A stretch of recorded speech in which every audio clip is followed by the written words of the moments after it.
15 స్థానాల్లో ప్రస్తుతం వైసీపీ కనబడుతున్నటువంటి పరిస్థితుల్లో 160 స్థానాలు కొంతమంది టీడీపీ నేతలు దీన్ని ప్రెడిక్ట్ చేశారు.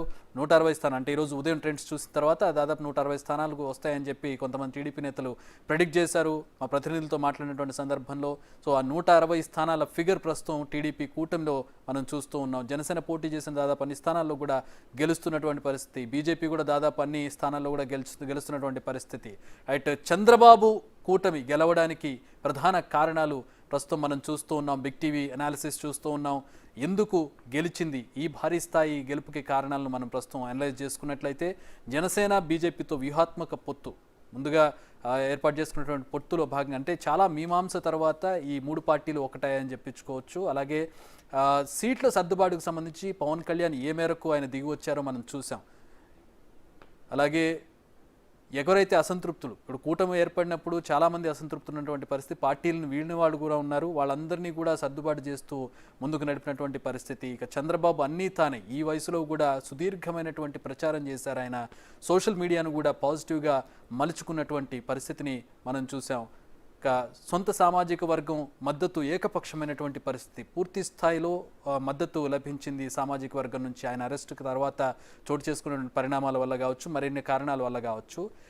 ప్రత్యర్థి బలహీనతకు సంబంధించి సాధారణంగా లాస్ట్లో మనం ఒక ఎలిమెంట్ చూడవచ్చు, ల్యాండ్ టైటిలింగ్ యాక్ట్కి సంబంధించి ఆ బలహీనత మీద భారీగా దెబ్బ కొట్టిందని చెప్పొచ్చు. టీడీపీ చాలా బలంగా ప్రజల్లోకి దాని మీద వాళ్ళు చేసినటువంటి ప్రచారం సక్సెస్ఫుల్ అయింది. అలాగే డిఫెండ్ చేసుకోవడంలో వైసీపీ అక్కడ వైఫల్యమైనటువంటి పరిస్థితి.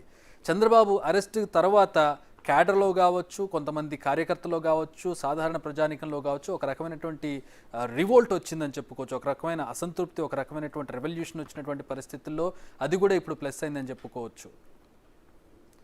బిగ్ టీవీ 7 పాయింట్స్ మనం చూస్తూ ఉన్నాం. చంద్రబాబు సక్సెస్ అవ్వడానికి గల కారణాలను మనం చూస్తూ ఉన్నాం. ఓటమికి వైసీపీకి అనేక కారణాలు కనపడుతూ ఉన్నాయి. అదేవిధంగా చంద్రబాబు సక్సెస్ అవ్వడానికి, కూటమి సక్సెస్ అవ్వడానికి కూడా అనేక కారణాలు ప్రస్తుతం మనం చూస్తూ ఉన్నాం. చంద్రబాబు రాజకీయంగా సుదీర్ఘమైనటువంటి ప్రస్థానం ఉంది. ఆయనకి ముఖ్యమంత్రిగా అనేక సార్లు పనిచేసినటువంటి సుదీర్ఘ అనుభవం ఉంది. అలాగే ఎంతోమంది కీలకమైనటువంటి నేతలను చూశారు.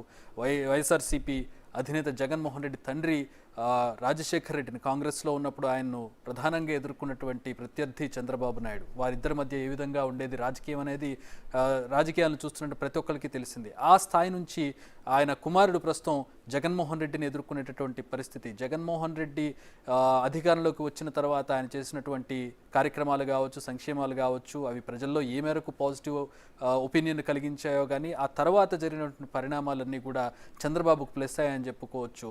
ప్రధానంగా ఆయన అరెస్టుకు సంబంధించి ఇక్కడ ఒక కీలకమైనటువంటి విషయంగా చెప్పుకోవచ్చు. అరెస్టు సందర్భంలో ఆయన పట్ల వ్యవహరించిన తీరు కావచ్చు, ఆయన అరెస్టుకు సంబంధించి ప్రజల్లో వచ్చినటువంటి స్పందన కావచ్చు, ఈ ప్రధాన కారణం కూడా ప్రస్తుతం చంద్రబాబు సక్సెస్ అవ్వడానికి ఒక కారణంగా చెప్పుకోవచ్చు. ఇది ఒకంతగా చెప్పాలంటే జగన్మోహన్ రెడ్డి అంటే అది స్థానిక అంటే రాష్ట్రానికి చెందినటువంటి పోలీస్ శాఖ చేసినటువంటి కార్యక్రమం కాబట్టి దాన్ని ఒక రకంగా ఒక రాజకీయ వెండెటాగా, పొలిటికల్ వెండెటాగా చూసినటువంటి పరిస్థితి, కక్ష సాధింపుగా చూసినటువంటి పరిస్థితిని ప్రస్తుతం మనం చూస్తూ ఉన్నాం. అలాగే ల్యాండ్ టైటిలింగ్ యాక్ట్ కావచ్చు, దానికి సంబంధించి కూడా వైసీపీ మీద నెగిటివ్ అయినటువంటి పరిస్థితి, అభివృద్ధి లోపించడం కావచ్చు, అలాగే డబ్బు అంటే బటన్ నొక్కి డబ్బు ట్రాన్స్ఫర్ చేసినంత మాత్రాన ప్రజల్లో ఒక పాజిటివ్ ఒపీనియన్ కలుగుతుందనేది అబద్ధం అనేది ఈరోజు ప్రూవ్ అయినటువంటి పరిస్థితిని కూడా మనం చూస్తూ ఉన్నాం.